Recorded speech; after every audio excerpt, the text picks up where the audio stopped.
All right. So we are going to start off with introductions. As I said to each of you that tonight, it's going to be Russian roulette. I'm going to pick randomly who gets to go. So it should be a good night. If there's any mic issues, there shouldn't be. We checked all of them. Each of you have water. So we are going to start off. Joe, you are up. Well, thank you. And good evening, everyone. Thank you to the Chamber for this opportunity. This is a great turnout. I love to see this many people in this room. I wish that was the case for board meetings, but maybe someday. And I especially want to thank everybody for attending, and Mayor Smith and your staff for putting this on. I appreciate it.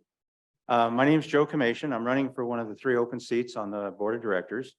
My wife Linda and I have lived a long history in Canyon Lake. We bought our first property in 1989 on Indian Beach, and we bought our forever home in 1992. Weekended for 11 years and realized that we loved Canyon Lake, and this is the place we wanted to be forever. And so when I retired in 2000, shortly after that, I got involved in club and committee activities and leadership, and found it to be very enlightening and helpful, and kept me from complaining more because I knew what was happening, how it was happening, and didn't just assume things were being done incorrectly. And I encourage everybody to be involved in committees or clubs and see the inner workings of the POA from there, because it's really enlightening. I was fortunately elected in 2020 to serve on the board of directors for a 2-year term. And my second year as president of the board, I had many positive improvements, and I will most significantly is the irrigation project on the golf course, which we ended up getting a $97,000 grant from the water district because of the amount of water we saved. And I'll talk a little bit more about that later, but that seems to close my time. So I'll thank you for that. Thank you, Joe. Appreciate it. Next, Chris, you are up. Hi, my name is Chris Papavero. I'm actually doing something that I said I would never do. I'm not a public speaker, so bear with me. My name is Chris Papavero. I've been married 28 years. My wife and I have lived in Canyon Lake for 13 years. This is our forever home. We love it here. It's the best kept secret in Southern California. And I just want to give back. That's why I'm here. I belong to different clubs. Even wrote it down so I didn't forget. I'm in the yacht club, the pickleball club, clams, garden club, actually helped start that one. The car club, and I'm in the guild, and I'm a board member of the guild. So I've been active in here. And what really got me started to want to, be more active was I got on the facility planning committee. And once you start getting involved and you see all of the things that are going on in here, you want to get more involved. And that's the reason why I'm running. I have a passion for everybody in here, have no agenda. To me, it's just a wonderful place to live. And my goal is to make it better for each and every one of you, as well as for myself. It's beautiful in here. No, thank you. Thank you, Chris. Renee, you are next.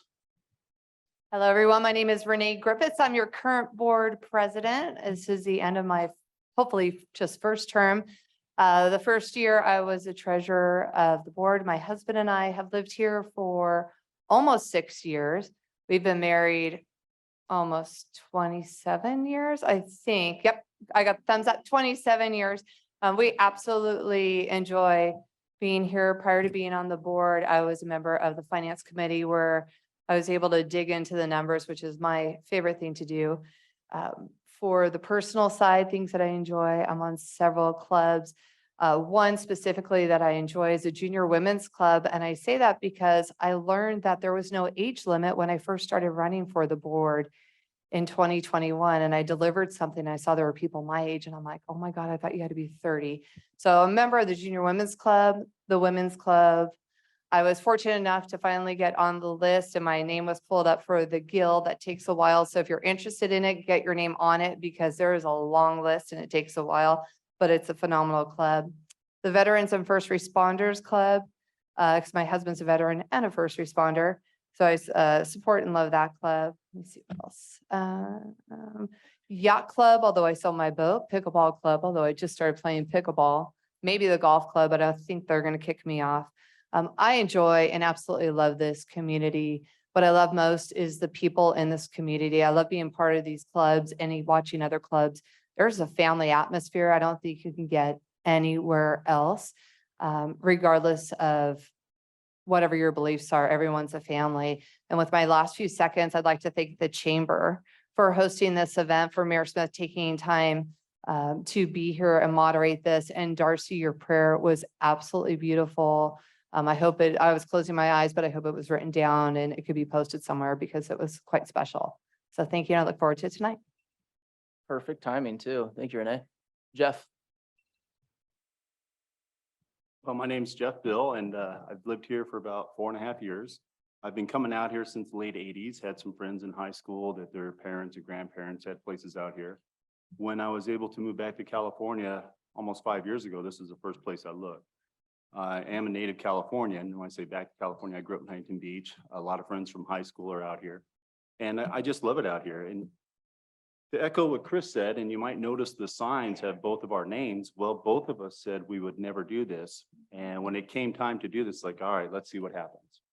So, you know, part of our fiscal responsibility, we cut our costs in half to run. So I'm also a member of the Facilities Committee, the Security Advisory Committee, the Garden Club, the Car Club, the Guild, and the Pickleball Group, which is, if you haven't tried it, you gotta try it. So I love the small town feel. This is a great place to be. You can leave your problems at the gate when you come home. And there's really not too many places like this, maybe 2, that's it. Really don't have a lot more to say than that. I'm not a good public speaker, but I appreciate you guys coming out. And this is an important election, talking about the future that's coming up. So thank you for coming. Thank you, Jeff. Jeannie. Good evening, everybody. My name is Jeannie Odell, and I feel like I'm at a job interview. So let me tell you a little bit about myself. I have lived in Canyon Lake since 2006 full-time.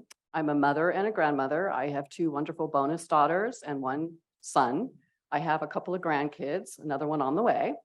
I've raised my son here since he was 12 years old, so it's an absolutely fantastic place to raise a family. We enjoyed all of the amenities and clubs that were offered. I have 30+ years of corporate experience in the public sector in facilities planning, management, construction, and maintenance. I have 10+ years hands-on local largest business owner. I have 13 years hands-on local small business owner. I was a member of the FPC committee from 2010 through 2019. I was on the board in 2019 through 2021 as the treasurer, and I was the liaison with the appeals, finance, and FPC or facilities planning committee. And just to let you know my hobbies, I enjoy reading, gardening, yoga, walking, etc. So thank you very much for this opportunity tonight. Thank you, Jeannie. Alex. All right, my name is Alex Cook. If anybody doesn't know me, I got appointed to the board last August when Brian Bach stepped down. I'll give you a little background. I moved to this community in 2001, right after 9/11. I had 2 young children, 4 and 2 years old, and 1 coming, 10 months pregnant, my wife.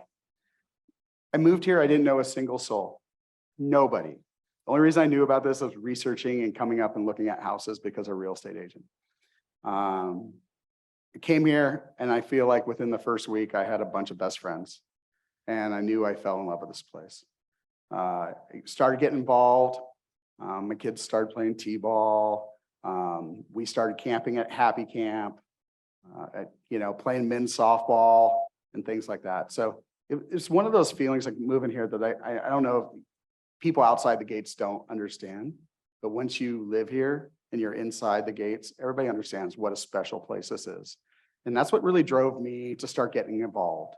It started with simple things like I created the campground club with the whole premise to raise money so we can rebuild the campground. Then a campground committee was formed, got on that. And then I got rolled into the rec committee and served on the rec committee until August. Was on the rec committee for a very, very long time. I've been on FPC until August for 4 or 5 years. My biggest proudest moment in giving back to this community has been Little League. I spent 10 to 11 years there, supporting it, loving it, and helping grow the children.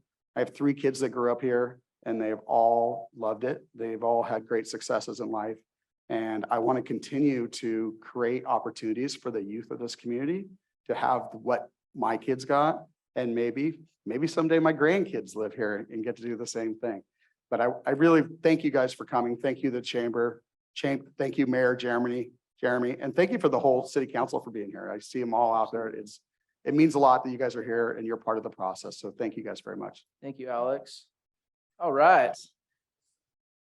Yes.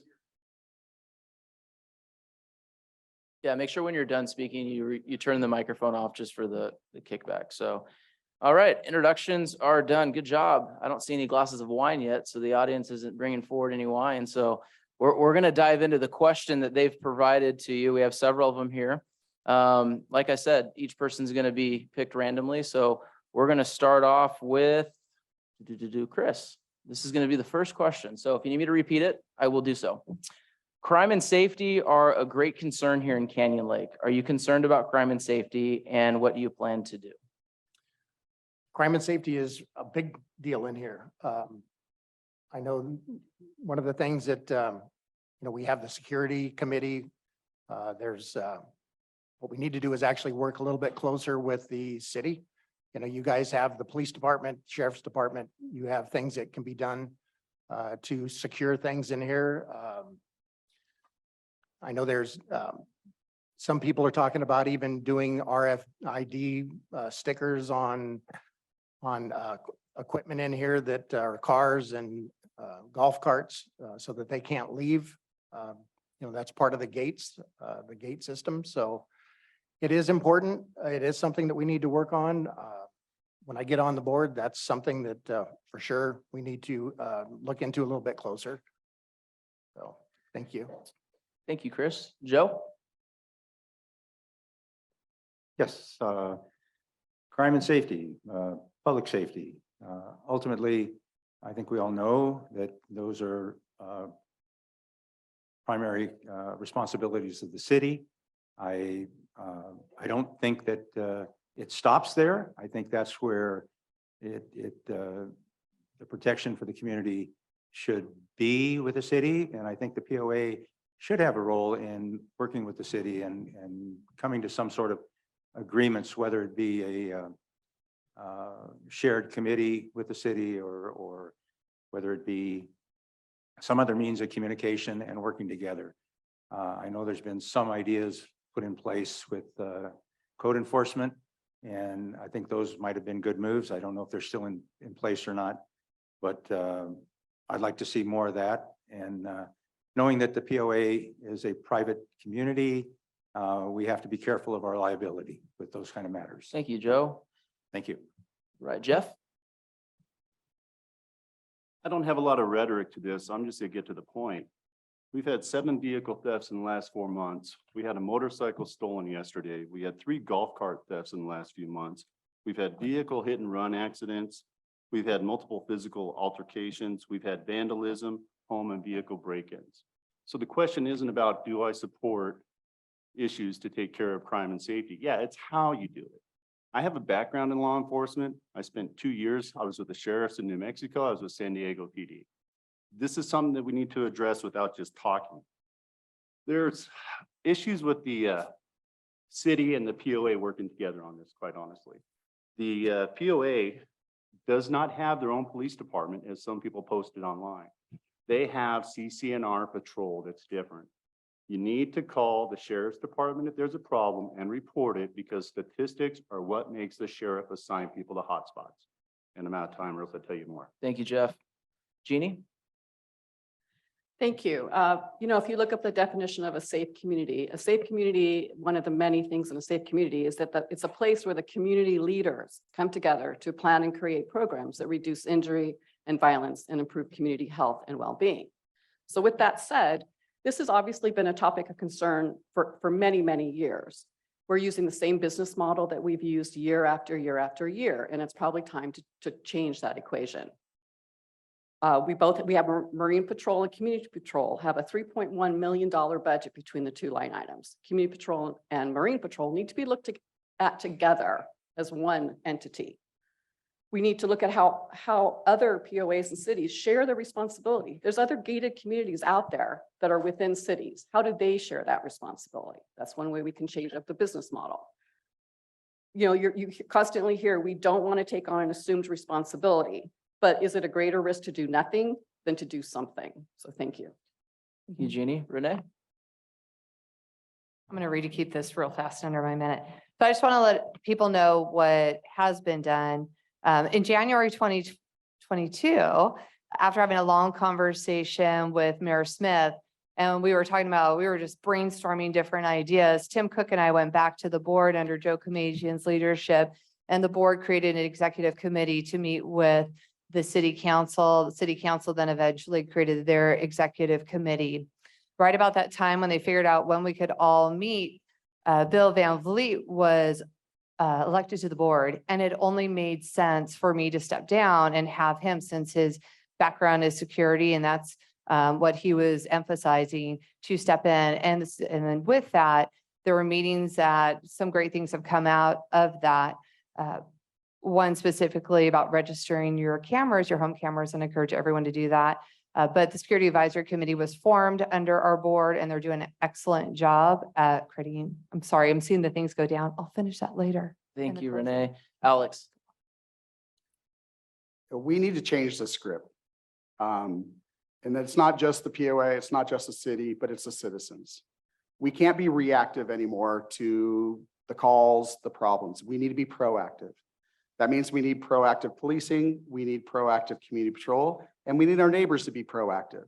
And this is what I want to strive for the next year, 2 years, is I need to make sure that people are comfortable reaching out when they see something that's not right. The police department, the sheriff's department needs to feel comfortable to walk into a park and see some guys hanging out and just, hey, how's it going? And create a relationship. This is proactive policing. Community patrol needs to do the same thing. If they see kids without helmets, they need to stop, talk to them. They see them at the pump track. Don't write them a ticket. Talk to them. Maybe if they're doing something right, give them a gift card, to Canyon Lake Market so they can go get a Gatorade and some candy. These are the things we need to do. We need to create better relationships. Thank you, Alex. All right, next question. Mayor, Yes. I was mentioned. Oh, I'm sorry. Yes, Joe, you were up. I thought we led with you. Go ahead. I just want to emphasize the community patrol and the importance of working with the city.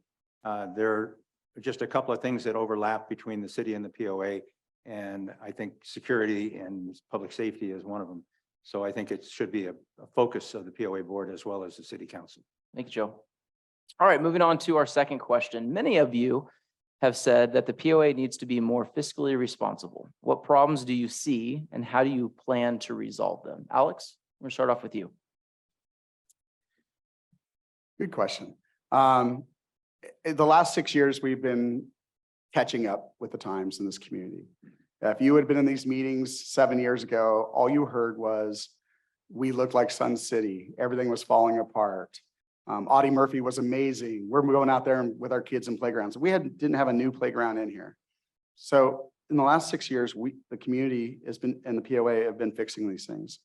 As we move forward, our job is no longer about creating new opportunities. It's about protecting and preserving what we have. That fiscally will allow us to be smarter anyhow, because we're not going to have big ticket items going forward. So naturally, we're going to do that. Myself, I trust the finance committee. They're the experts of this community. They're the ones that spend every month in the books looking for opportunities to save money. And I got to rely on them. And I'm going to continue to rely on that finance committee because they're year after year after year Thank doing you, the same Alex. job. All right, moving on, Jeff. Well, I'd like to echo a little bit of what Alex said, and I will say when I decided to run, I sat in and audited the finance committee as they were going over the numbers. And I will tell you, there's a great bunch of guys that are very qualified to do what they do. However, our reserves are going to be low next year. They're not low right now, but next year the bills are going to come due. The reserves being low affects home values.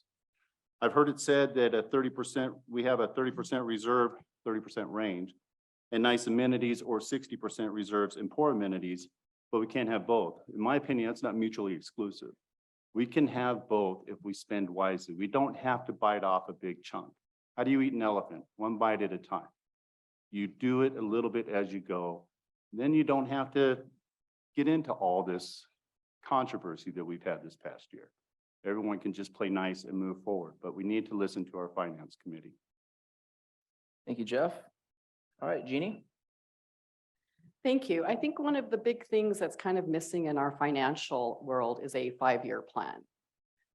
Our community needs a 5-year strategic plan that talks about our amenities, talks about our budget, and by the budget, I mean our operating budget as well as our reserves. For the first time in 7 years, we had to borrow $2 million out of our money market account. That to me means that we had a cash flow issue. So if we would sit down and we plan year after year as a planning tool, not as written in stone, but as a planning tool so that we know what our expenditures are, then we can plan for that type of cash flow issues. So I think it's really important that we go back to strategically planning our financial system. Thank you. Thank you, Jeannie. Joe? Yeah, thank you. Fiscal responsibility. I can tell you what I believe fiscal responsibility is, and it's what I've done as I served on the board and served in committees, is I've worked on the irrigation project that saved us probably close to $100,000, certainly 29 million gallons of water a year. That's what we're saving with that new project. We got a grant for $100,000 practically. The solar project, that was a project that had been going on for many years, and I reinitiated it with staff when I was president of the board, and we followed through with that, and that is going to be returning on an average of $100,000 a year in revenue on our electric bill. So that's what I call fiscal responsibility in action, and that's what I will provide for the community. Thank you. Thank you, Joe. Renee? Yeah, and with that project, that solar project was even reviewed by the finance committee in 2019. So that was a great decision. Almost all the projects that have been completed over at least the 2 years I've been on the board have been discussed multiple times in our facility planning committee. These projects take years to come to fruition. It was part of a 5-year plan to make this community much better. The lodge is one of the last, I think it is the last renovation project, and that fell at our feet. And I'm excited that it's going to be completed. I think from a fiscal responsibility, getting it done and completing it now is going to be a lot less expensive than doing that in the future. Susan Dodwood, who's our controller, said we are not in a cash flow problem and she is not concerned. So I rest on the knowledge that she has. And while we move money over for, I think it's going to be a full month, then we'll be able to move money back over. In addition to that, which most people didn't know at that time, but we do have money coming in through ERC towards the end or April 2024, which is another $2 million approximately. Thank you, Renee. Chris? I'd call myself a fiscal conservative. I've never really spent more money than I've brought in. That's just me, but it's how my wife and I take care of our own private business, our private finances, not business, but we are, as a POA, we are a business. And that's what we need to do. I've spent 45 years in construction, and we are a property. I look at it like we are a property management company, and that's really what we should be doing right now is more property management instead of these big spending. If we want to spend, I'm all about saving for it. Let's get into the committee, get into the finance committee, put some funds away for, the rainy day or for what we want to build. If we want to build a park, let's call it a park, fund. We need to be more responsible as far as I'm concerned of what we're doing. We're spending a lot of money right now. And whether it's from one board or two boards, it's just a lot of money and I have a hard time with that one. Thank you. Thank you, Chris. All right, moving on to our next question. This one is going to go to Jeannie. You're going to start us off. The bylaws indicate that any capital improvements on additions cannot exceed $800,000 in a 2-year period. Do you have any issues with the board, past or present, approving a $1.4 million patio at the lodge? That's a very interesting question. I do completely support the exterior patio construction. I think it's going to be a wonderful addition to this community. What I don't really support was the process that it took to get there.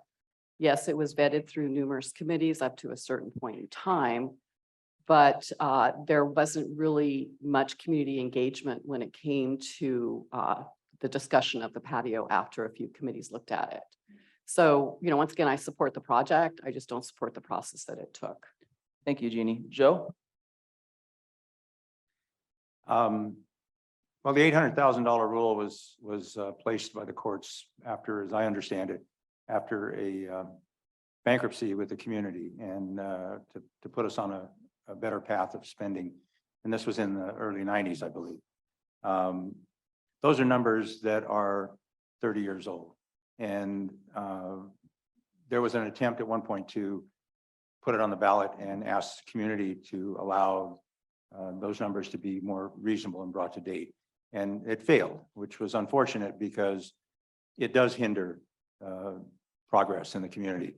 You don't have $300,000 and $400,000 major projects anymore. You have $1 million, $2 million, $3 million projects. So I think that's something that needs to be addressed. I am in favor 100% with the project. And if it's going forward, then I'm assuming that the proper math was done and everything is above board. Thank you, Joe. Jeff? Well, as Jeannie said, it's going to be nice, but the problem is the process. And, as I hear the comments about those are old numbers, bottom line is the members' money. The members need to vote on it. It's an $800,000 limit. Why is it so difficult to let the members vote on it?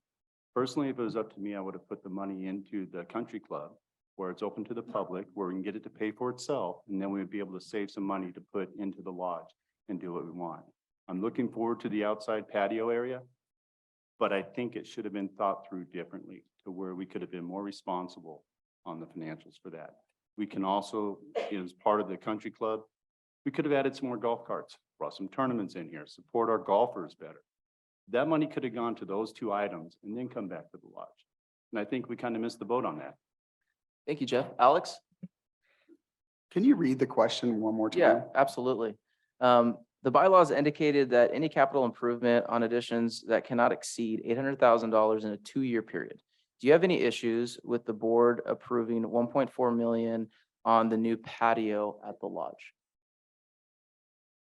It's a pretty tough question for a current board member that voted for it. I'll try to answer it in a roundabout way. I've supported the lodge exterior project since 2018 when I saw it on the first 5-year plan in FPC. The original conversations were really good. The idea is that we're going to be able to have more weddings, which will bring in more income. And we'll be able to use these rooms on a more regular basis, which will allow us to hire more staff so we can get regular service levels for everybody. Do I approve of the $800,000 limit in CIP fund? That's a tough one. I seem to remember when we did that front gate expansion or whatever we want to call it many years ago, and that was a big issue. 800 grand got the job halfway done, and it really was never finished until many years later and so forth. In the long run, I think it's a good cap, and I think it needs to be there. Thank you, Alex. Chris? For me, I have a problem with the 800,000. That was something that we were all supposed to be able to vote on. That was a limit, whether it's old or new. The part of the process that needs to be fixed is we need to be able to vote when there's big projects like this. Is it going to be nice? Yeah. It's going to be nice. The outside's going to be nice. We did the inside 9 years ago. So for me, spending $1.5 million on that, I don't know if that's good or bad. I'm in construction, so it seems like a lot of money to me, but I have looked at the breakdown on it and it looks good. It actually looks really good on what they're doing, but it's the process. The $800,000 should have been put out to a vote. That's part of our bylaws. If we're cheating on one bylaw or not doing one bylaw, what else are we not going to do? And for me, that's the issue that I have. Thank you. Thank you. Renee? Thank you. I just want to clarify, only $500,000 of that project is out of capital improvement. The other 900,000 is out of repair and replacement to replace the existing patio that's out there. The existing patio furniture, the 500,000 that is capital improvement is for the expansion that will be done to make the patio larger for the stage that will be there for the shade structure. So we did not exceed, nor did we come close at 800,000. So I just want to make certain that is clear to everyone if they think that this board was doing anything that is opposite, there you go, that is shady, since it absolutely wasn't. This is something that the 2020 board approved to have those designs made. So FPC was involved, and whether or not they were involved throughout the entire process, I'm not the liaison to the FPC. I'm not certain of that, but it's something that's been in the works for a while. Thank you. All right, moving on. Show of hands in the room. Who here has a Facebook account? That's what I thought, everyone. So I could see that we got this question probably at least a dozen times. So I've seen a lot of attacks on Facebook lately between the POA and the city and other incidents within the community. If elected, what would you do to improve the overall relationship for the good of the community? We're going to start off with Alex. I think this goes right into communication. I think that we're relying too much on Facebook, and that's dictating our communication, what's going out there. I think we need to look at a couple different ways to expand that and look at better communication outwardly. I think that I've already asked the POA staff to increase their POA presence and put more items out there, more project updates, and so forth, and have a bigger voice. The largest Facebook page of our community only represents about half of the people that actually live here. So, there's another 50% of the people that need some education on what's going on and so forth. And I want to increase our Friday flyer spend. I mean, people still read the newspaper, and I want to continue to looking for a third option that we can continue to develop and look for ways that we can outwardly communicate to all our members better. Thank you, Alex. Jeannie. Could you just repeat the question? Absolutely. Thank you. Hold on, I got like 73 of them here. So let me pull it up. Here we go. I've seen a lot of attacks on Facebook lately between the POA and the city and other community issues. If elected, what would you do to improve relations for the good of the whole community? Well, I think there's a lot of ways to do that. I totally believe in the concept of shared governance. I don't think there's any one entity that's responsible for any one thing. There's, we've tried over the years, the roundtables with the city and the POA and EVMWD. We've tried ad hoc committees between the two entities. I think that needs to be continued to be explored. I think it would be a great thing if the POA and the city could meet together and involve each other in our strategic plans so that what one entity is doing versus what another entity is doing is in concert with each other, so that decisions aren't being made in vacuums. And I think sometimes that's what's happening right now, is that one hand doesn't quite understand what the other hand is doing. And I just think opening up a true line of communication between the two would be a good thing. As for social media, I try not to read it. Thank you. Thank you, Jeannie. Joe? Well, while I have a Facebook account, I'm not a fan of Facebook. I think it's harmful to the community. I think people abuse it, and I'd like to see it better used in our community. I encourage the POA in their Facebook site, and it's a place you can go and get honest information, and you can make comments, whether they be positive or negative. You can make them, and not be jeopardized of being cut off of the list. So I think it's I think there's a value to Facebook. I think there is definitely some good that comes out of it, and the positive part of it is good. I just wish we could somehow work out the negative side of it and get through that, because it's hurtful and divisive in the community. Thank you, Joe. Thank you. Jeff? Could you repeat that question again? Yes. I've seen a lot of attacks on Facebook lately between the POA and the city and city council and other community issues. If elected, what would you do to improve relations for the good of the whole community? the issues between the POA and the city, they affect us all. It's the same people. It's coming from the same checkbook. All our dues, all our taxes, it's all going to serve Canyon Lake. I would echo the sentiments of putting together a strategic plan and having the city and the POA work on it together. I know that the city was kind of looking at expanding, getting some property out the north gate. That is an area that can improve some tax revenues. Plans were not laid out very well, and there's some miscommunications there from what I understand. But the strategic planning, mutual respect, those are the things that make it happen. Just treat people the way you want to be treated and have the conversation. Facebook is a double-edged sword. There's a lot of keyboard warriors on there, a lot of gossip, a lot of misunderstandings. You cannot, just like this having 1 minute, you can't get your whole thought out that quickly on 2 sentences. Thank you, Jeff. Renee? I'll echo a bit of what Alex said. I am thrilled that our communications team is pushing more out on Facebook, Instagram, which I recommend everyone following them on that. I appreciate April and the Friday Flyer and the positivity that comes out of there. Facebook is a double-edged sword for certain. For me personally, I'm damned if I do, damned if I don't on Facebook, which is unfortunate. I do appreciate the times when we do our roundtable sessions. A lot of great things come of that. So if that started during your board, thank you so much. And to the council for that. I think it's beneficial to everyone. And as I, as I encourage everyone, if there's ever an issue with the board, regardless whoever is on that, please email the board directly. Don't post it on Facebook. And I'm going to guess maybe council feels the same way, because when you're sitting, you may not see what's posted. You may not be on that specific group. So just please email board, or if council wants. Thank you, that. Renee. Chris? Facebook is just one tool. It gets used both good and bad.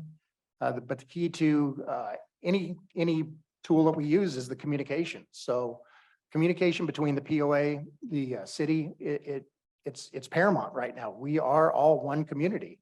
And I would add even one more to that is the water department. We need to get the water department involved. We have 3 entities in here that are critical to everything that goes on inside of Canyon Lake.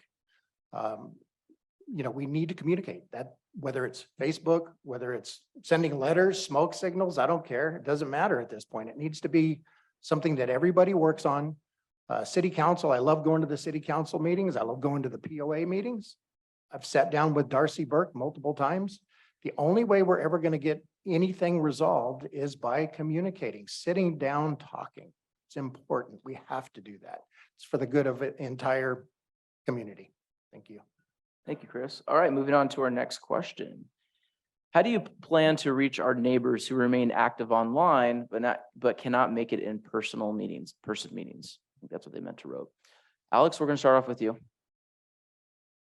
You want to read that one more time? Absolutely. Jeremy? How do you plan to reach our neighbors who remain active online, but cannot make it in person to meetings?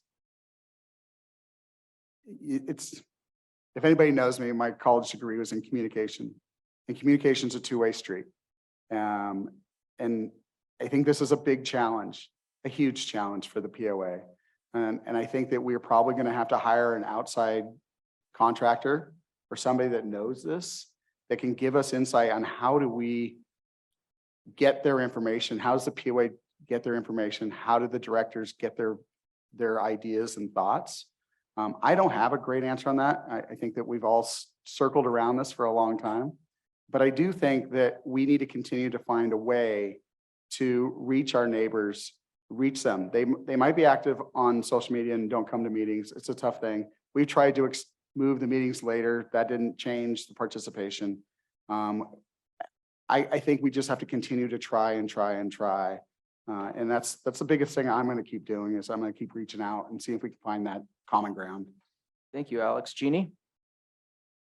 Thank you. I think, COVID taught us one thing, and that's that there's many different ways to communicate with people.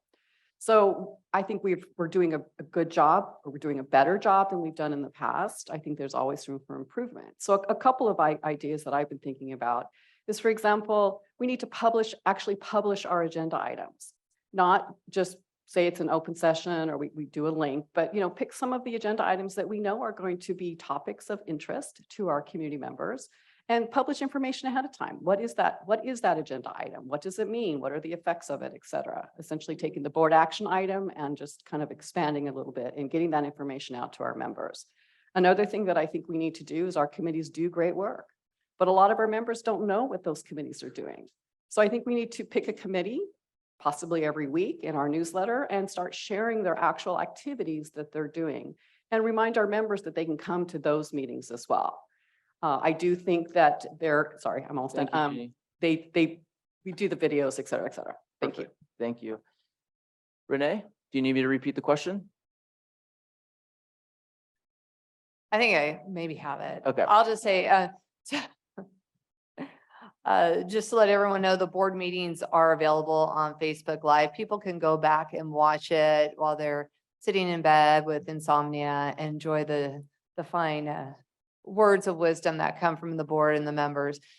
We do that. It's interesting because I remember one club event that we did, and we advertised with the Canyon Lake Insider that is followed by a ton of people, and a lot of people. I mean, it's just a lot of hits on the Canyon Lake Insider. We put it in the Friday Flyer. We blasted all over Facebook. We had the POA put it, and yet someone walked up and they're like, I had no idea this was going on. And it was a popular event. So I think that's our greatest challenge, but certainly members can at least see it, especially those who may not be able to get out. And I think that's critically important there, that they can participate and type in their questions as well too, so they can be a part of it. Thank you, Renee. Jeff? I think a big part of it is understanding the demographics, which are changing here in Canyon Lake. And not everybody's going to communicate through Facebook. So there are people that are going to read the Friday Flyer. There are people that are going to look for emails. There are people who are going to look online. All of those things are good, but you need to understand your target audience. We look at like the Canyon Lake Insider. There's more residents of Canyon Lake on there than the other ones. So understanding that target audience, that's really where you need to go. You have to understand how people communicate and communicate on their terms. So in reaching out to them, you can start with Facebook, you can start with those items. But the bottom line is newsletters, mailers, all those things work. And it's not just one simple answer. You're probably going to have to look at all of it. Thank you, Jeff. Chris? It's funny that you talk about people that are online, because the people that are online, to me, it would be more the people that you have to go knock on their doors because they're older and can't get out. It's, the people that are online are usually younger and can communicate numerous different ways. I'm on the board with the guild, and it's amazing how many times we'll have flyers, we'll have emails, we, do everything but, stand on our head and dance, and people will come up and go, I had no idea that there was a concert this weekend, so I'm not sure exactly what the answer is on that. Chris Poland, actually, I was talking to him the other night, and he said that before the board would, they would put something online that was coming up on the, a board issue, and he would put that online. I thought that was a great idea. So maybe we can do that. Thank you. Joe? Well, I think we have a tremendous communication team on our staff. And they do a wonderful job getting out the newsletters with all the upcoming events and meeting agendas and information like that. It's there. It goes on Facebook, it goes on Instagram. I think what we have to remember too, it takes a desire by the members to want that information. We can lead a horse to the water, but we can't make them drink it. And I'm not saying that we should stop what we're doing and not improve on it. I think probably possibly we can. But it's a two-way street, as Alex said, that we need the members to take that interest and make that effort. I can remember a number of years ago, I met a young couple here who we were chatting about Canyon Lake, how great it was. And he says, yeah, I hear there's a lodge here somewhere. Where's the lodge? And I had to tell him where the lodge was. I mean, and they've been here a couple of years. So there's a lot of people that, Thank you, Joe. thank you. All right, next question. We're going to start off with Jeff. In your opinion, how important are committees to the POA structure and operation? The committees are the lifeblood. That's where we get the information going back and forth between the community and between the board. That's where we're able to research the projects that we want to do. Our finance committee is, I mean, that kind of speaks for itself. That's a committee that reviews everything that we do. The facilities planning committee, if we're looking at expanding, we're looking at doing other stuff, they do the homework for us. They also bring ideas. I mean, typically they're chartered to where they work under the direction of the board, but it's also a place to have an exchange of ideas if needed. Without the committees, we're dead in the water, to be honest. And I'm on the security advisory committee. I'm on the facilities planning committee, and we're working on a lot of different projects, and we're working with the board on that, and we're hearing the feedback from the community as well. So we can't get along without committees. They need to be empowered and they need to be allowed to do what they need to do. Thank you, Jeff. Alex? I can't imagine any of us are going to have a different answer on this question, but if anybody knows me and looks at my background, I've been involved in committees since day one. I truly believe in the committee process. I think that the board changes too often. You know, every year we seem to have 2 or 3 new members up here, or maybe 1 or 2, but the committees are the consistency that drives the POA. We do very little up here and make very few changes or decisions without committee input, whether it be there's a rules committee, there's a securities committee, there's a green committee, you know, there's the FPC, there's committees for almost every amenity here in the lake. And it's super important that we listen to those committees all the time. And they are the pulse of this community. And if anybody ever wants to get involved and doesn't want to sit up here at this table, a committee is a great way to get involved and have your voice heard. Thank you, Alex. Renee?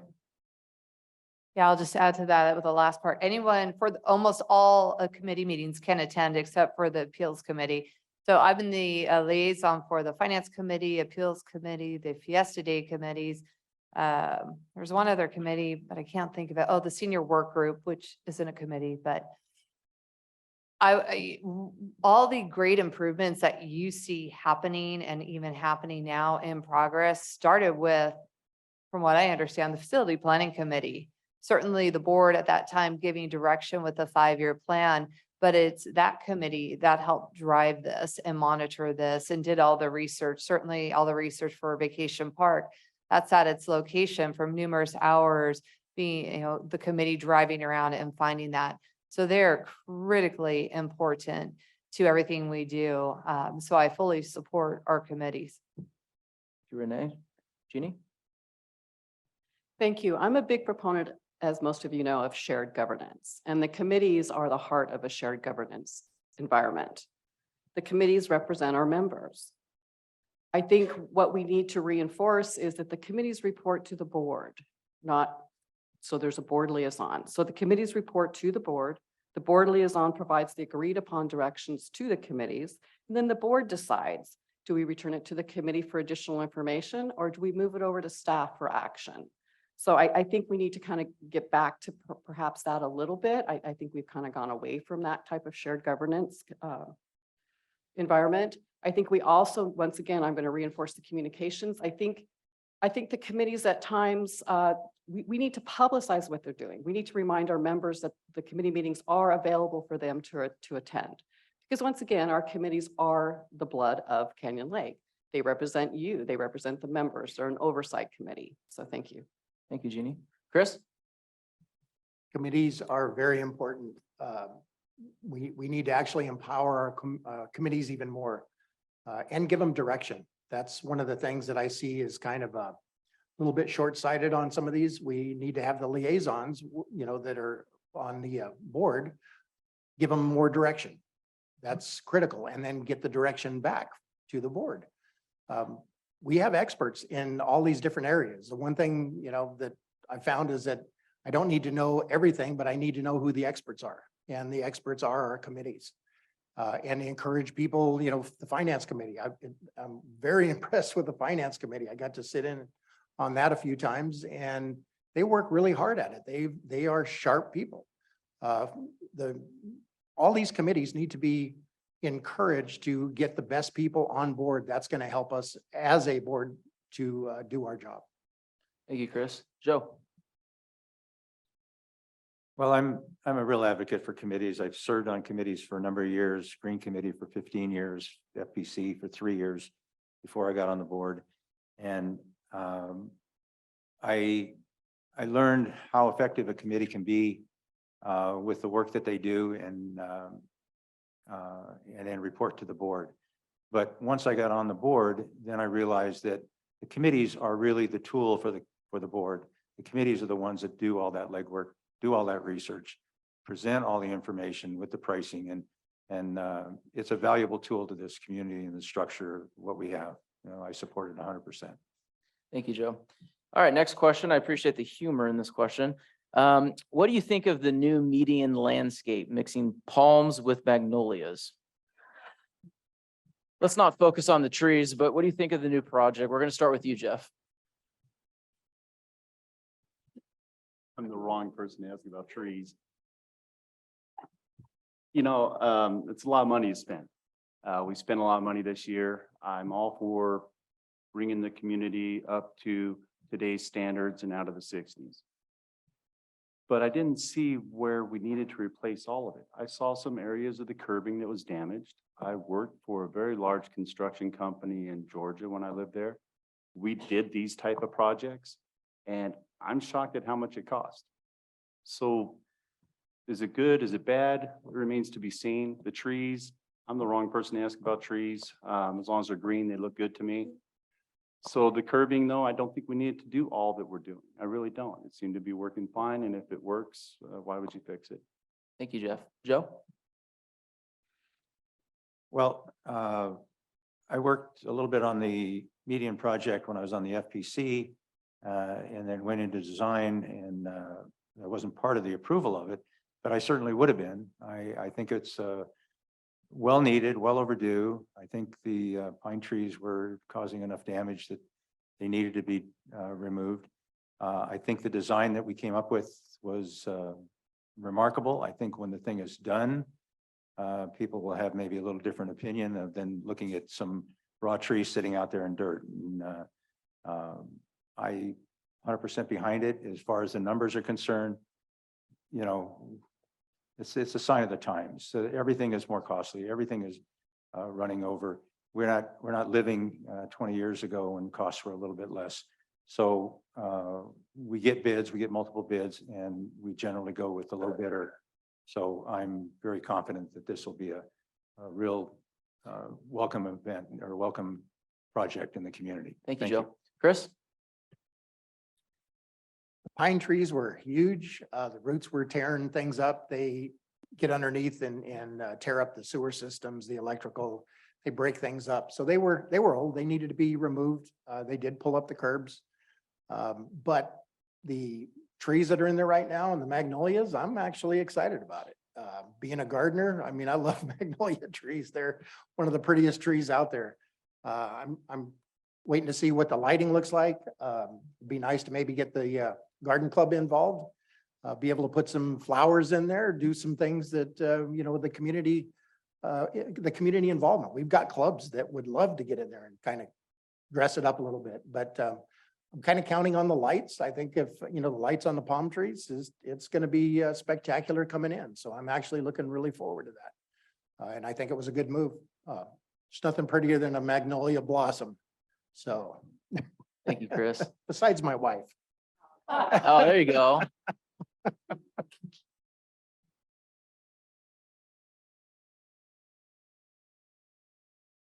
That's the only heckling that we're allowed. I got to take away 10 seconds now. That's what they told me. Alex, you're up. Obviously, we went into scramble mode today. Social media went off on it. I personally went and did some research. The trees that are in the designs, they're full grown right now. That's a dwarf magnolia tree, a St. Mary magnolia tree. They don't grow more than about 20 feet in height. So you're pretty much seeing almost full growth right now, just for clarification. I was involved with this project with FPC. This is one of those projects that really spent a lot of time in committee. This committee spent days and hours on this project, reconfiguring what was going on, redoing the lighting. The original bids on the lighting were super expensive. And so we had to reconfigure what the pricing was on lights. Lights were going to be half the budget at one point in time. So we had to really get that down to a more reasonable price. It's going to be wonderful and it's going to be eye-catching when our guests come in the gate. Thank you, Alex. Renee? It's funny listening to everyone because I'm the only one has never been on the FPC committee. So I'll speak as just a regular member. I appreciate their hard work because it's going to be beautiful. For those who haven't seen it, can look at the images that are on our POA website under projects. So you can see what it's going to look like. I didn't know what trees were going to go in there, but when I heard magnolia, I looked that up and I did see the flower that's going to bloom and I am excited about it. Most importantly, although it's going to be beautiful, everything's true about the pine trees and how it affects the roads. But most importantly, the individuals, the members that live in Canyon Lake that make a left turn on Bluebird, they're not going to have to stop in traffic. They're not going to have to worry about possibly getting rear-ended anymore because there's going to be a turn lane for them. So while the beauty is going to be fantastic, I think it's critically important that we all remember. I believe this is probably driven by safety first and foremost, because I know FPC cares about safety for the members, as well as making our community beautiful. Thank you, Renee. Jeannie? Actually, I was the board liaison with FPC when this project was under inception. And I'm very happy with the project. I think, one of my issues is that we had 3 or 4 different landscape patterns as you came in the gate. And all I asked is that it be contiguous from the street through our entrance.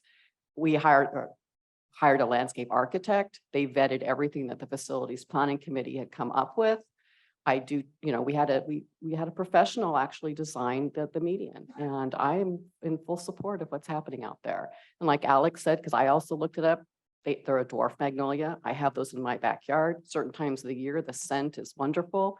I know we don't want people running across the street to smell the blooms, but I think, like others here have said, it's gonna be beautiful when it's done. So thank you. Thank you, Jeannie. We're going to do one more question and then we're going to take a bathroom break. Does that work? Perfect. All right. What is your long-term vision for Canyon Lake? In the past, some boards have said we should be a resort style community. Others have focused on becoming more family friendly, and some on minimizing cost and dues increased. Oh, don't worry, I'll repeat the question. Chris, we're going to start with you. To me, Canyon Lake is the lake. It's beautiful. We are one of the only drinking reservoirs where you can actually swim in the water, have bodily contact. And that's our crowning jewel is the lake. For me, all our amenities, I mean, we have some beautiful amenities. We have a golf course in here that probably adds $100,000 value to our home just because it's the golf course. So for me, we already are a resort style amenity. I mean, we have some wonderful things in here. With the clubs, the pickleball club, the bass club. We have an amazing array of things that we can do in here. So to me, we already are a resort style, but now we just need to maintain it. That's the goal. We need to maintain what we have. And I think we can do that and be fiscally responsible. Thank you, Chris. Renee? Of course, I'll repeat it. What is your long-term vision for Canyon Lake? In the past, some boards have said we should be a resort-style community. Others have focused on becoming more family-friendly, and some on minimizing cost and dues increase. All right. Well, first of all, I think we're both when it comes to a beautiful community lifestyle, just a resort type community. And I think we are family friendly with the amenities that we have for kids. Certainly the pump track helps with that.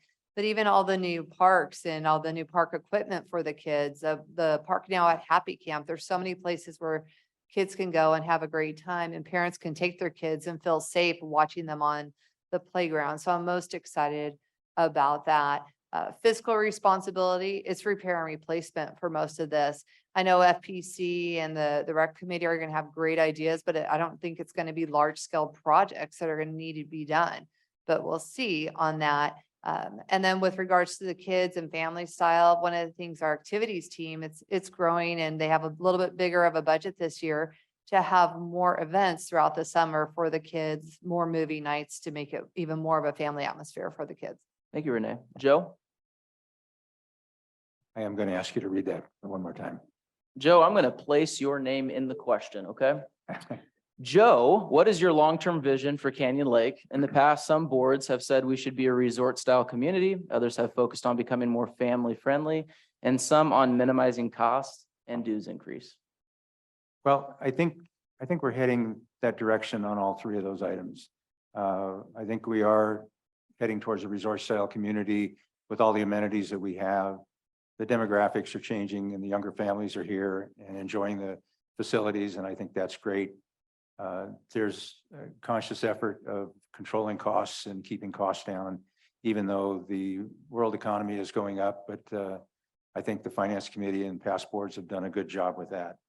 I think past boards have also done a remarkable thing by protecting our lake lease years ago and giving us a more reasonable rate on the lake lease and protecting us, 50 years into the future and beyond.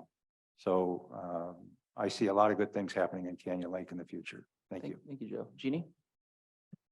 Well, my answer is D, all of the above.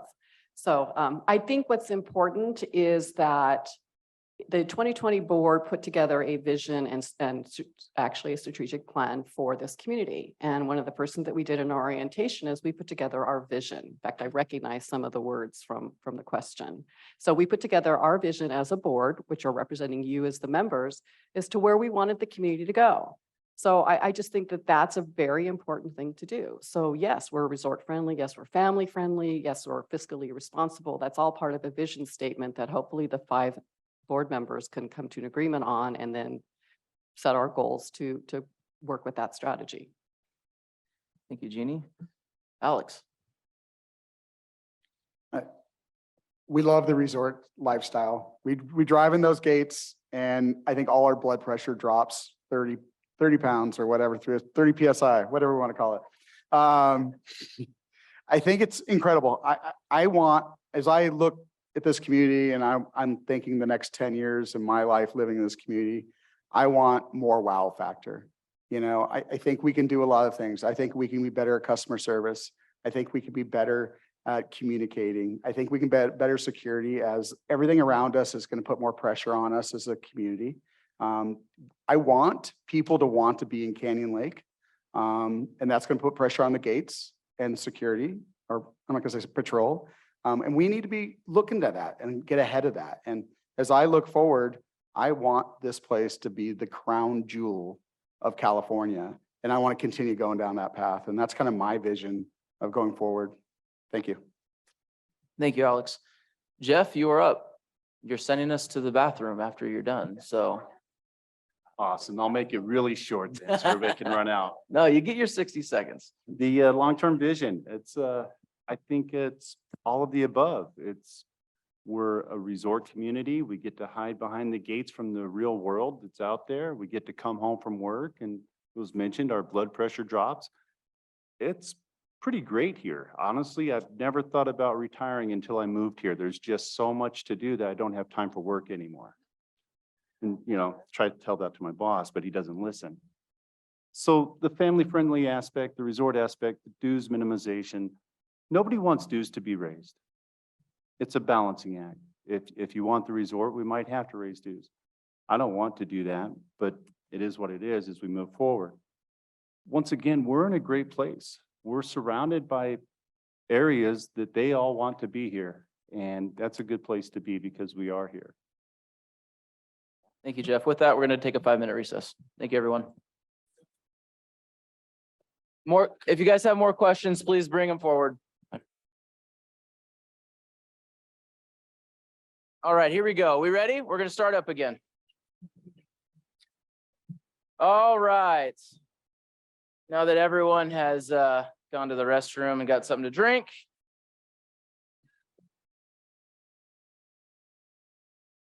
Thank you, everyone, for submitting questions. And we are going to get started again. This is the second half. This is the fun part. I know, the dedicated Canyon Lakers behind us. All right, here's our question. We're going to start us off. Here we go. What are the 3 biggest issues currently with the POA? Alex? 3 biggest issues with this community and the POA is, in my opinion, obviously, public safety is one. Controlling the narrative, which I call communication. I think that we need to do a better job of communicating inwardly and outwardly. And I think that's a big thing. And so that would allow better trust in each other. And I also think the third thing is we need to continue to find common ground with the city. We need to have a better relationship with the city. We're never going to see eye to eye on everything, and we need to accept that. But we need to trust each other as individuals and also as entities. And I think that can go a long way in the long run. And I think those are my 3 biggest issues I see going forward. And those are the 3 biggest things when I hopefully get elected that I can help fix. Thank you, Alex. Chris? For me, the number one thing is spending. We need to stop the spending. It's gotten out of hand.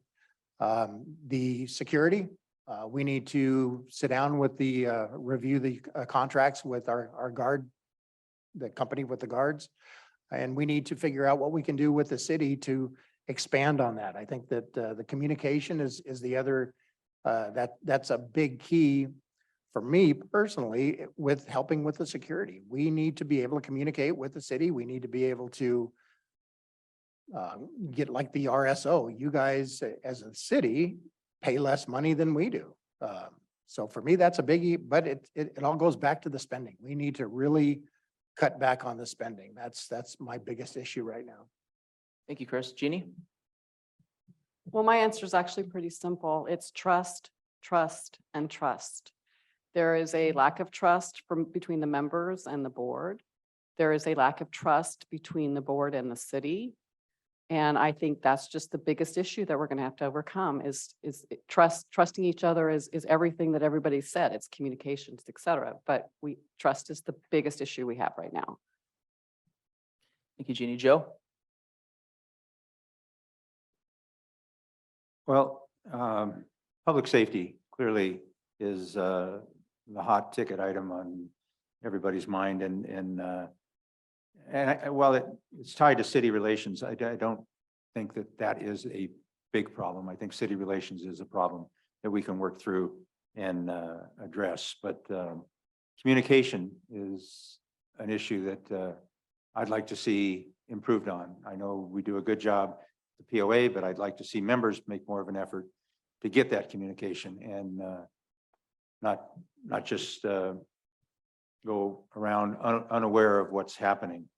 One of my comments on my flyers is to be aware, be informed, and vote. But that's what I like to see people do, be informed. And you can do that through communicating with the POA and on their network page, news page. Thank you. Thank you, Joe. Renee? I'll echo on security, and I am grateful for people electing Bill Van Vliet and leading now the the liaison, but leading the security advisor committee and the team that's there. And I know they have plans hopefully to work with the city and continue finding ways that we can help one another with all the security issues within Canyon Lake. I think for the city and the POA board, I think it's respect. There's trust in there too, but mutual respect. We all have the same end game in mind to do what's best for the members and also the citizens. But that takes 2 different things. And, we just need to respect that some of the things that you want us to do, we can't do. And some of the things we want you guys to do, you can't do. And it's not that you don't want to, or we don't want to, but there are certain rules that each of us have to abide by. Thank you, Renee. Jeff? That is a great question, and I'm going to throw out a shameless plug. I have flyers over there. They're just the three things that I look at with my qualifications to address them. And those three things are the fiscal management. We need to address that. The security and safety is another thing that we need to look at, and that goes hand in hand with the fiscal management. We get 20% less on the RSO bill if we go through the city than we get going through the POA. 20% right off the top, we can save just going through them. So when we look at these things, the safety and security, to me, they're the same thing. They go hand in hand, and that is one of the areas we need to work together and address. Also, we need to make sure we maintain the amenities, like the proper lake management. We know we have excessive growth in the lake, or excessive biological growth. We know we have some seawall erosion issues. All these things are coming up that we need to plan and prepare for.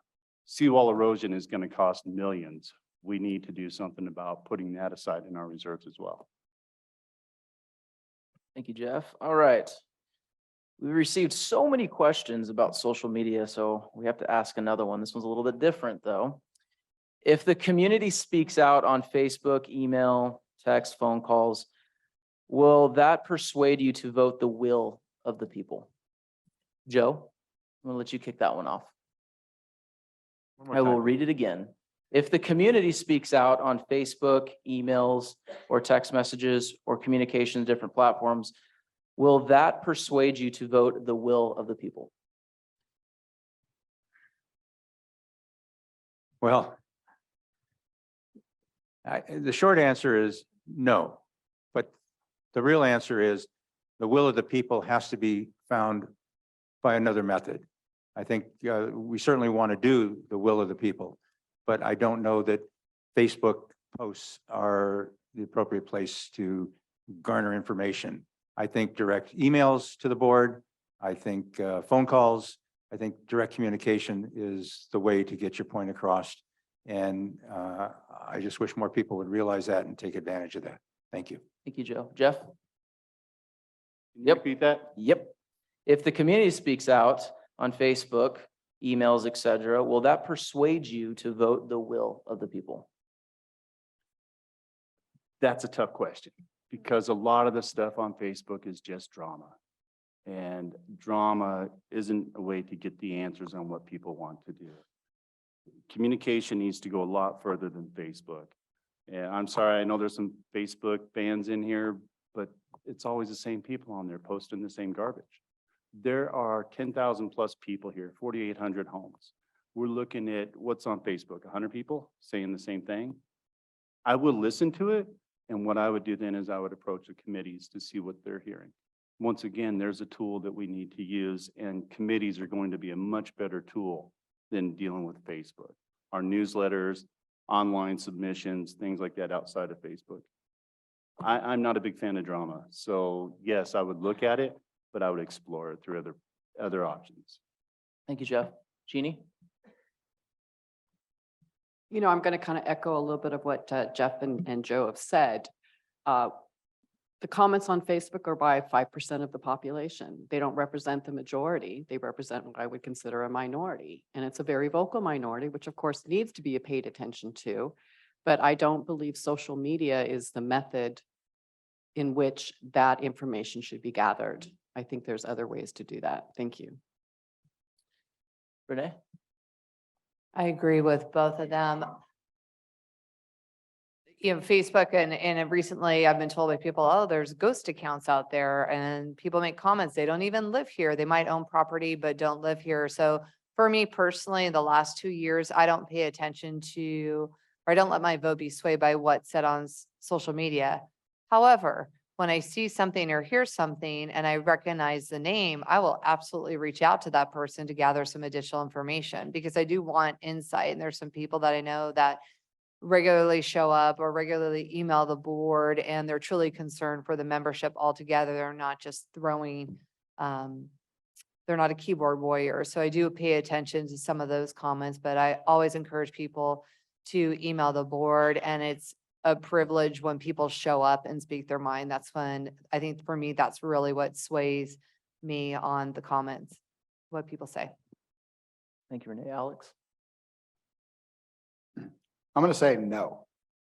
I'm not letting Facebook decide my votes on future things. And it's not that I don't listen to Facebook. I'm on a couple of the pages, but I think there's like 6 different Canyon Lake pages. And I think in any human being, if you're monitoring 6 pages of Facebook every day, you probably need to find some other things to do. And so I do listen to Facebook, and especially when I was rec committee, I listened heavily of what people were saying, what they were looking for from the community. And I brought those into the committee process. I think that's super, super important. But am I going to make a decision that a committee is already vetted, that the community's vetted, and it's gone through a couple different boards because some Facebook posts? Probably not, unless there's a safety or inherent problem with it. Our phone numbers, our emails are all at the front desk. You guys can call me, text me, email anytime. Thank you, Alex. Chris? Been on Facebook lately more than I care to admit, but there is people that put a lot of stuff on there. I'm not about to make my decisions based on what a few people are gonna do online. But it's important that we get out to the community. One of the things that I've been doing is actually going knocking on doors. So tell me what it is straight up. On my flyer, I've got my phone number, my email, and I tell everybody, give me a call. If you have an issue, give me a call. And I've had some people actually come in direct and get involved and call me and, you know, get what my opinions are and, you know, what am I going to do? And I'm not making promises to anybody based on Facebook. But I am making promises that I am going to get out there and investigate, find out what everybody wants. I mean, you know, you're going to always get 2 sides, but what's the majority? And like Alex said, with the committees, I mean, the committees are critical to us and we need to listen to them. All right, thank you. Jeannie, you're going to lead us on this question. What is your opinion on the sale of the fire station? Oh, thanks for throwing me that question first. Appreciate that. You know, I'm going to kind of cop out on this answer, so I'll admit that up front. To me, the decision's already been made. So there's not a lot of discussion that can continue on that. There's people at this table that tonight who had firsthand knowledge of all of the communications. So I think that question is kind of really not fair to some of the rest of us who don't have that inside information. But it's a done deal, and I'm not sure if anything can be changed on that. Thank you. Joe? Well, I have a personal feeling about selling assets, and you spend your life building your assets, and I don't take selling assets lightly, and I didn't think that that was a good decision on the part of the board, but I was not part of the board, and that was just a personal thought of mine. It turns out that the city made an offer, they got an appraisal, they made an offer, POA accepted it, and it became a done deal. And the benefit that I didn't recognize and realize in the beginning was that the city could get grants from state and federal money and do improvements on it, which would just benefit our community and our fire service. So for those reasons, I'm pleased that that went through, and I think it was the right decision Thank you, from Joe. outside, not from a board position. Thank you, Joe. Alex? I think it's a win-win. I don't believe the POA should be in the business of being a property owner and being a landlord. You know, we're not good at that. It's not what we do. I don't think our management team needs another job title that they're a slumlord. And I think it's important to recognize that. We have an asset that doesn't bring any income in, that is just there. And we sat with it empty for a couple of years when there was no fire station. On top of that, on the city side, it's a win for them as well. It allows them to expand, it allows them to put money into the building that maybe they wouldn't put it before, build a better place for the fire department, maybe build it out and have more public safety options there. Maybe EMS is there in the future. There's a lot of different things here that opens up because now it's going to be transferred ownership. Thank you, Alex. Chris? I'm a common sense kind of guy. So for me, common sense said if the city is responsible for the fire department, why not have the city own the building that the firemen get to live in? So for me, it was just kind of a common sense deal. Nothing more, nothing less. The part that I would really like to see though is that since we already own the building, it was built a long time ago by people that lived in the community to build the building. Why can't we trade some things like the RSO? Why does it have to be an outside payment? We already own it. So for me, I have a little bit of an issue with that, but outside of that, I would really like to see the city own that building. It's important for the firemen. Thank you, Chris. Jeff? There's really not much to add to that. It's behind us. It's, you can't put the toothpaste back in the tube. The issue here really to me was, it was really sad to see the controversy going between the city and the POA. I'm good with the city owning it. I think it's the best way to go. They get the grants, they get everything that moves forward. We need to have that. But there's no point in belaboring the issue because it's already done. Moving forward, it's going to be good. To me, it's a shame though, maybe we could have gotten a better price for the city because I know the city has plans to expand and build and work on generating some tax revenue in the future. So some of that money would have been put towards good use so that it would have benefited everybody. I don't know if everybody worked together or not, but if the city had been able to work that out, build up some revenue, expand the city, we could have had better tax base to have better services. Thank you, Jeff. My 3-year-old's offended by your remarks because she found a way to get the toothpaste back into the tube. So she is. Renee? Well, my answer would take longer than a minute, so I'll just start by saying if anyone wants to ask me directly and have a conversation, I'd be more than happy to do that. I think it is a win for the city, certainly from the grant perspective, from grants that may be available from FEMA, which Jeremy had shared with me, and it made me really excited because that certainly would help the city, especially when he mentioned, not that we want an earthquake, but if there was an earthquake, that's going to be the first thing that's going to be repaired if they own the building. The offer that they made, they had their appraisers for the 1.39 million. We accepted the offer. If we didn't accept the offer, and everyone can see the offer letter online, the next step was going to be the process of eminent domain.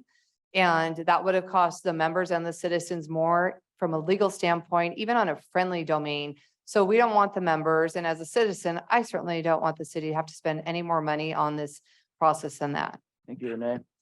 All right, moving on. We're going to start off with Jeff on this question. The budget of Canyon Lake is very large. What experience do you have managing budgets and organizations as large as ours? In the past, I've run companies that are in the range of 22 to 25 million. When I was living in San Diego, I took a position to turn around a failing company in Ohio. I took that company and turned it around in 2 years. At the end of that, they're supposed to move me back to California. Unfortunately, they wanted to send me to New Jersey. So, I quit. It took me 20-something years to get back to California, unfortunately. So my background is I have led 2 turnaround situations. I've run multiple companies and I've owned 4 companies. 2 of those companies have been in the environmental field, dealing with water and lake and river management. So I feel that I've got the experience to do it. I've taken bankrupt companies and made them profitable again. So managing what they have here, it's just simple fiscal management to any company. The POA is a property management company. That's all we have to remember. It's a private entity. Thank you, Jeff. Joe? Managing budgets at $18 million annual budget. No, I haven't had any experience with that other than 2 years on the board and working with the finance committee and seeing how projects are put through and how they're approved. I'm not a financial expert. I don't claim to be, but I certainly rely on knowledgeable people for that information and that help. So, and it's proved to be effective in the 2 years I was on the board. We had reasonable dues increases and we had very good progress in our spending. So, thank you. Thank you. Renee? Can you repeat that? Sorry. Nope. I just got want to it- make sure one I more. got it right here. We're good. All right, the know. budget in Canyon Lake is very large. What experience do you have managing budgets and organizations as large as ours? Thank you for that. So certainly not managing companies that are in the 20 million range, and that's fantastic. Experience-wise, Finance Committee for 2 years prior to being on the board for the last 2 years. I will say this, we have an amazing controller with a staff that takes care of our budget. She's also a CPA and keeps everything with all the checks and balances. And if you ever want to go to a Finance Committee and see her brilliance, I would encourage everyone to attend a Finance Committee meeting. Personally, from a planning perspective, for those who don't know, I'm a certified financial planner. So I have experience in estate planning, business succession planning. So especially on the business succession planning, you are looking over everything related to the business. And I have clients, granted, their net worth on average might be 15 to 25 million. A business takes a portion of that. But I'm very familiar on how that works from a succession planning perspective. Thank you, Renee. Chris? I've been in the construction business, project management, for 45 years. I actually watch over multiple buildings. I do 1,000,000 square foot tilt-up buildings. The company that I work for does the tilt-ups all along the 215 corridor. So, and then I have to manage several of those at the same time. So big part of it is just being able to look at the big picture, bring everything in budget. It's just what I do. So this isn't going to be that tough. Thank you. Thank you. Alex? I'll be completely honest. It's not my strength. And I'm not going to pretend that I know how to budget and manage $18 million budget here. Myself as a board of director, I need to trust the staff, and they're the ones that are managing that along with the finance committee. And I got to rely on them for the information. And again, they're the common direction. They're the ones that have been here. A lot of these people on the staff have been with the board, or not, sorry, with the POA for a long time. And they've managed these budgets for 10 plus years. So they know the ups and downs and the ebbs and flows. I've been on the board for 6 months. I'm not going to pretend that I know the budget other than I know the breakouts of $18 million.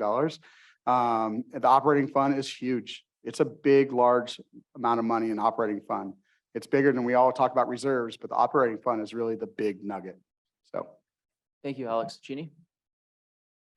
Well, let's see, I've had 30+ years experience in managing budgets of $50 million or more. That's just the operating budget, including utilities. I've been responsible for 300+ employees at any point in time of my life. I have also owned a business, and I understand the need for profit and loss and recognizing where perhaps you're running over in your cost, as well as perhaps rooms for improvement. So, and that's in addition to construction projects that I managed $120 million worth of projects at any given time. So I've got quite a bit of experience, I think, in the financial world. Thank you. All right, next question, Renee. This one, you're going to kick us off, okay? All right, to all of you did a good job of telling us all about, I think your mic's on, Jeannie. Anytime? Nope, okay. We're good. I think we're only allowed to have one mic on at a time, or else we get this, she starts kicking me under the table and it gets weird. All right, you all did a good job of telling us about all the clubs and committees with which you are involved in. Please tell us about some of your goals as a board member. Wow.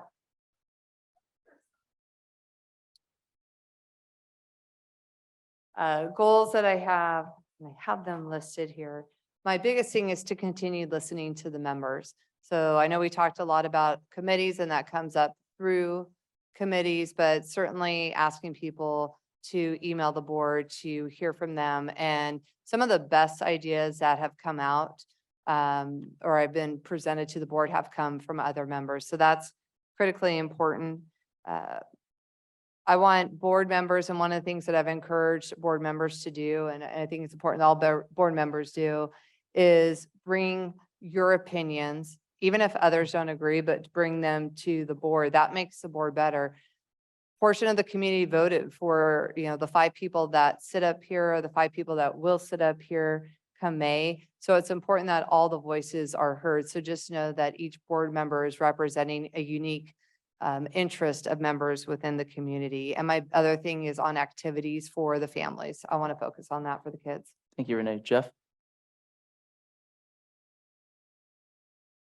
The goals that I'm looking at is we want to make Canyon Lake continue to be what it is. We want it to move forward. We want to have the amenities for the kids as they're growing up, the activities. Our demographic is changing, so we need to make sure they have something to do.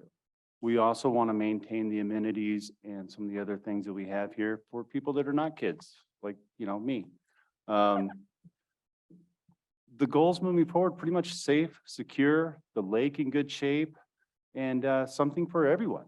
And that's really all we need to look for. We've been doing a good job, and it's just keep going in the direction that we're going. But at the end of the day, the other part of it is to serve the members. It's about what the community wants. And when you say community, that's thrown around a lot. Really, it's your neighbors, it's your friends, it's everybody that you're hanging out with. Everybody needs to work on that together to just improve. It's just a neighbor helping neighbor type of community is what I want. Thank you, Jeff. Alex? I think I've said this already, and I'm probably repeating myself a little bit with the question, but I have 3 goals. If I get on the board for the next year. One is to increase communication with members and also increase communication from the members. I think that's my number 1 goal. I think that we can always be better and we can always continue doing that. Number 2 is continue to provide fair and honest thoughts within the board and to the community and to the staff. I've proven in the past with my thoughts, with me, all the committees I've been on, that I will continue to be fair and honest. And I hope I can earn your trust with doing that.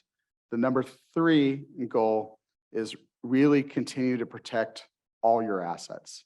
That includes the golf course, that includes everything we have here. We need to continue to protect it. And so going forward, that's my 3 goals. Thank you, Alex. Jeannie? Thank you. I think some of the important things for us to be concentrating on is going back to our strategic planning. So that would be one of the goals that I would have, is to re-engage the board in strategic planning, board and staff in strategic planning for where we're going to be in year 1 through year 5. I think the other thing to do is we need to look at member involvement. We need to find out what our members really want us to be doing. It's very easy for us to sit back here and say, oh, I think we need to do this and I think we need to do that. But let's ask our members. Let's do a needs assessment survey. And I don't mean what we need for amenities. I mean what we need from what our members want us as a business to be doing. What services do they want us to provide?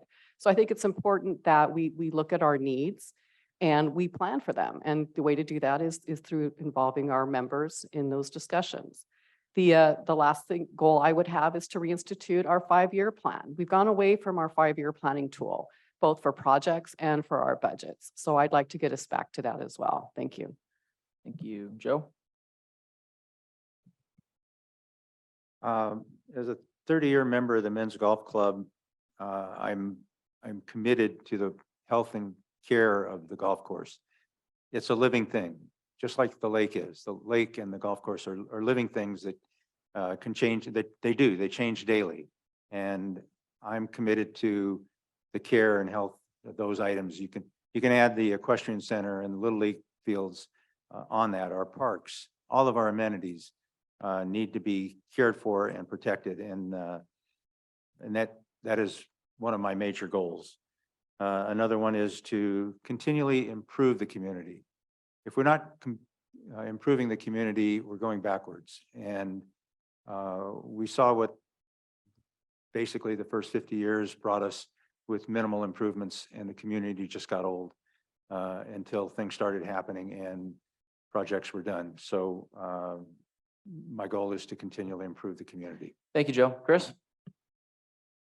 My goal is to cut back some of the spending, but we still need to maintain our amenities equally. I know there's a lot of money that gets spent in the golf course. That's critical. We have to do that with the golf course. But there's also Little League. There's also the equestrian center, those all need to be maintained equally. And that's one of my personal goals. I actually took the Little League as a personal thing for me. Went out and spent some time filling in gopher holes and just wanted to get that all cleaned up so the kids were not, they didn't break their legs. They didn't twist an ankle. It was very critical. It was important to me.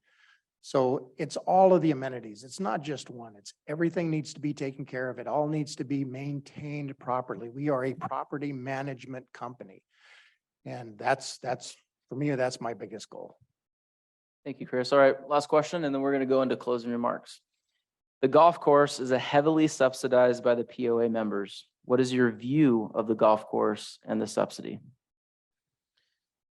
Who wants it? Just kidding, you don't get to decide. Chris, this one's yours. I'm not a golfer yet. One of the things that I'm going to do, part of running for this board, is to retire.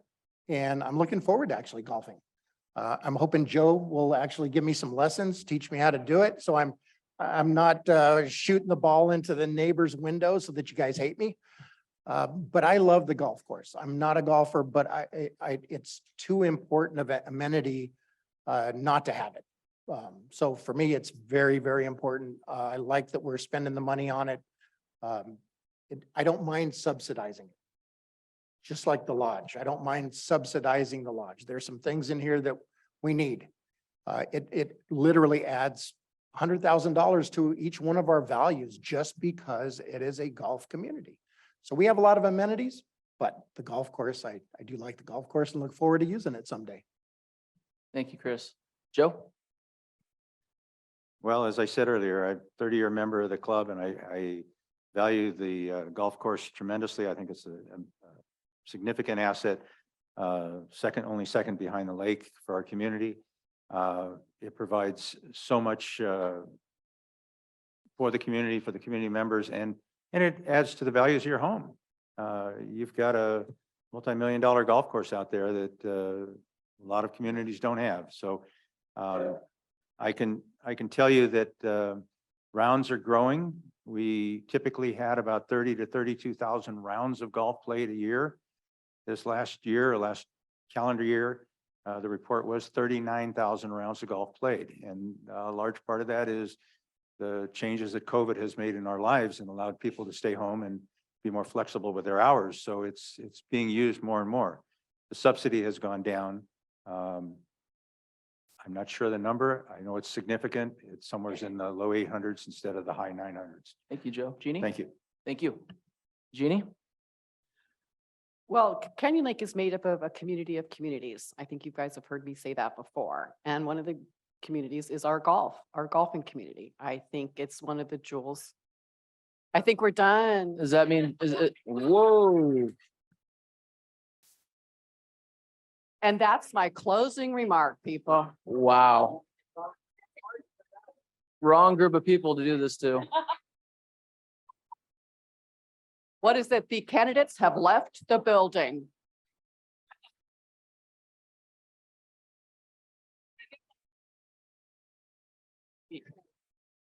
You guys are so powerful. We just witnessed budget cuts at its finest. Well done. Jeannie, that was a distraction. I do apologize. That was on You're 30 purpose. seconds in, but please continue. Do I get a total do-over? Jeannie, with that, just go for it. Okay, so as I stated, our Canyon Lake is a community of communities, and the golfing community is one of our largest communities here in the lake. The golf course is a jewel, just like the lake, just like a few of our other amenities. And I think it's a large reason why people move here is for the golf course. And as Joe has mentioned, and I can attest to it, the subsidies have gone down year over year. So things are turning around, things are looking good. So I don't see any need to change anything with the golf course. Thank you, I Jeannie. think that was the question. Yep. Alex? There's only one amenity in this community that we don't subsidize, and that's the campground. Every amenity in this community is being subsidized at some level of sort. And during this time, in the last couple of years, the subsidies have gotten smaller and smaller, including all the restaurants and golf course. And I think that's very important. That's helping keep our dues, at a reasonable space. I mean, don't get me wrong, inflation's killing us and it's hard. I believe in the golf course. I believe in subsidies. I think it's the right thing to do for our community and the members. We want to be fiscally responsible and try to reduce those subsidies as we move forward always and look for opportunities. But I have no problems subsidizing the golf course or any of the amenities. And every amenity is different, and I'm gonna steal this. They're like your children. They're all different and they're gonna need different needs. And I think it's important to realize that as we go forward. Thank you, Alex. Renee? I love the golf course because I'm part of the Tuesday work group, shameless plug. It's TWG, which meets every Tuesday morning. And we help take care of the golf course to help lower the subsidy for the members. That group's been there for 50 years. This year, they just hit their 50-year mark of serving the community by taking care of the golf course. So with the golf course, I want to say, when I moved out here, people were asking me from Orange County, why in the world would you move to the IE? And even though I didn't play golf that often, I said, well, we have a lake that you can put a real boat on. And we have a private golf course. And as soon as they heard private golf course, everyone shut up. And it's like, that's why you moved there. The subsidy continues to go down, which is fantastic. We are in process of adding, we're doing new contracts, we're going to be adding 9 more golf carts to that because that'll fit in the building that we already have. So that will be underway when we do our new golf cart contract and the time is up. Yep. I am so sorry. All right, closing remarks. Jeannie, kick us off. Well, first of all, thank you again for everybody for being here tonight.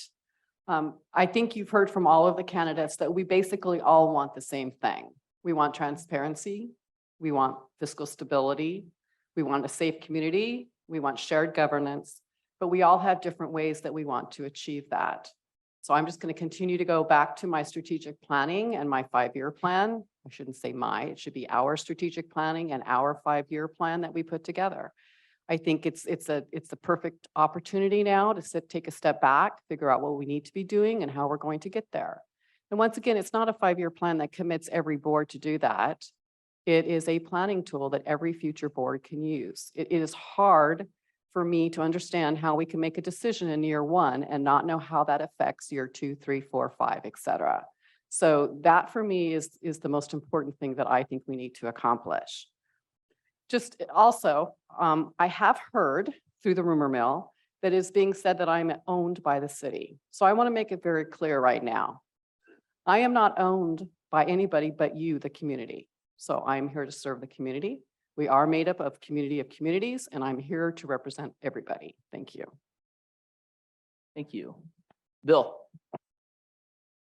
Jeff Bill. Mr. Bill. The man with 2 first names. On the closing statements, it usually, quite honestly, is a lot of rambling on about stuff, and I'm not going to do that to you because y'all been sitting here for too long.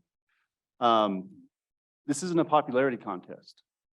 This is an application process to determine the best qualified applicant for this position to move things forward responsibly, both physically, fiscally, and in the issues with the crime and security. This is a position for the most qualified candidate to serve the members of Canyon Lake and promote a better, stable, safer Canyon Lake. At the end of the day, that's what we're here for. And everyone up here has the best intentions, and they are qualified people, and they're probably some of the nicest people that you're going to meet. So I don't want to belabor this too much more. I also do want to address that I have heard that I am a tool for the city. And I'm not a tool for anybody. I think you've seen with my directness that I'm kind of just throwing it out there that I'll do what needs to be done. So we have some good people at the city. We have some good people at the POA. The biggest thing here is just look for the most qualified. And I will tell you, I think everyone up here should be thanked for even getting up here and doing this, and for the ones on the board for what they have done. Thank you, Jeff. Renee? So after being on the board for 2 years and as president of the POA board, I am thrilled to see 6 of us up here. I think we are all qualified in unique, different ways, and that represents Canyon Lake because everyone is unique and different. Some of the things I just want to make certain that you guys understand, just from listening to everyone. One of the things being on the board, first, we have our fiduciary duty is to the members, and it's an undivided loyalty to the members. And what I'm hearing from everyone up here, and I'm so excited, is there isn't a bias. We might like to do different things. Joe, I know you love golf, but I've also served with you, so I know you're not biased at all, which is fantastic. But we all love this community and we want to make it a better place. We all want to make it a safer place. We're moving in that direction with our Security Advisory Committee. From a financial perspective, the expenses and the spending is naturally going to go down because the lodge renovation is the last big project that was on the 5-year plan. So there might be things that come up, whether it's just regular, just repair and replacement or smaller capital improvement projects, but spending will go down. But operations costs do go up. We have a lake lease and that contract that was negotiated, and it worked out well for us because it's capped at 4% increase year over year. So we know that from a budget perspective, as well as our security committees, our security company or community patrol company that we use. There's a lot of contracts that we have that we know what those costs are going to be, and they will increase year over year because we want employees to be paid well. So that will go. And it reminds me of 2021 when I was asked my position on dues, and I said every time dues will go up every year, but they can certainly be maintained on, or help with other spending. Thank you, Renee. Sorry. Oh, you're good. Alex. I first want to thank every one of you guys that showed up tonight, because we would be sitting here talking to ourselves and looking foolish if you weren't here. So thank you. It means a lot. I look in the crowd and I see friends, family, people that I know, people I've known for a long time. Some of you guys I've known you only weeks and months, but thank you for being here. Thank you for the chamber for hosting this. Jeremy, Mayor Jeremy, for doing this. I know you're a busy guy and you have 2 young kids at home that probably wish they were getting tucked in right now. So thank you very much. Why am I running for the board? I think it's important of why we're running. We all have different motivations. We all kind of agree that we probably have the same goals and the same wants, but we might not all agree why we're running for the board. And I'm running for the board. I love this place. I love this city. I love the residents. I love our amenities. I love everything about it. I work from home. Sometimes I don't leave the bubble or other than go to the town center for days because I don't want to. I love it here. And this is why I'm running the board, because I want to move forward. I want this community to keep moving forward, not backwards. So as we look down the road, we need to continue doing that. One of those things, I think that we all want better relationships with the city. I think we're working on that. I think we've started some processes I think are really, really important. And I'm very proud that we're going to do this. Whoever you guys decide to vote, it's going to be a long-term relationship and build trust back in with each other. One other thing, didn't really bring it up too much. I really want to build more for the youth of this community. I'm sorry I was not involved in this and was really out of the loop on it, but CLEAR is something they're doing that I had in the back of my head 15 years ago. And I think it's just incredible. There's new programs out there. The youth tennis program is an amazing program, the pump track, so many things, and we need to continue providing for the youth. Thank you, Alex. Joe. Well, I'd like to thank the chamber again for hosting us and Mayor for moderating. It's great. Everybody stayed this late. I appreciate that. That's not like Canyon Lake. So this election must be important. And we certainly all up here think it is. And we're glad to see that there's interest out there. First off, I want to mention that I have some flyers on the table over there. They outline a number of topics in the community with my opinions and my thoughts on those. I'd appreciate it if you folks have any questions, you help yourself to one of those. If you also like what you heard tonight and you'd like a sign in your yard, I have a few left. I have a sign up sheet over there. You can put your name down and I'll make sure someone gets a sign out there. Other than that, it's been a wonderful evening and experience, and I felt good that I was able to get my thoughts and points across. And I want to offer to anybody who has any more questions for me to please reach out. My phone number and my email are on that flyer. And I welcome your calls and your questions. And I thank you all. Look Thank for you, your vote. Joe. Thank you Thank so you. much, Joe. Chris? Ladies and gentlemen, thank you so much for being here tonight. The chamber for hosting this. Mr. Mayor, thank you for being out here. Ladies and gentlemen, I'm here for a job interview. Hopefully I came across that this is my desire, is to help Canyon Lake just get even that much better. It's a wonderful place. We live in this fantastic bubble. I didn't really understand what that meant until I moved in here. For me, the communication is the key. My father is a junior high school counselor, so we're always trying to communicate. Communication is key. And that's what I really want to see in here, is the communication get better between the city, between all of the water department. We have just so many wonderful people that love this community, and I'm just one of them. I'm one of many. Thank you guys for all of you being up here. It is amazing that there's people actually volunteering for this. I'm retiring from a good paying job to take a job that half of you are probably going to hate me, half of you are going to like me, but I'm going to do the best job that I can. And that's my desire. That's what I hope that you guys see from my answers, from just who I am. And I just want to thank you again for being here, and thank you. I just want to say as we close, honestly, it's a servant's heart, what you guys have witnessed, meaning Canyon Lakers, and what we're willing to do to serve our community. I just want to personally say thank you so much for this opportunity. Thank you for coming forward and answering some of the questions that were asked. We should be so proud of Canyon Lake, and the fact that we get to call this place our home, and the fact that we have, you know, over 60, 70 people or whoever's remaining behind me here wanting to hear about the issues and concerns. And it's not too late, Joe, because in Canyon Lake, parties begin at 9 o'clock. So these folks are going to go nuts. And I know, because the lake is calm when I fish at 6 in the morning, because everyone's busy doing something else. So with that, can we please give them a round of applause for all their hard work?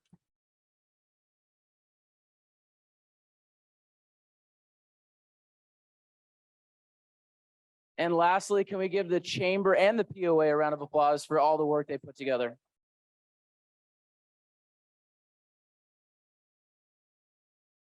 Thank you, everyone. With that, good night.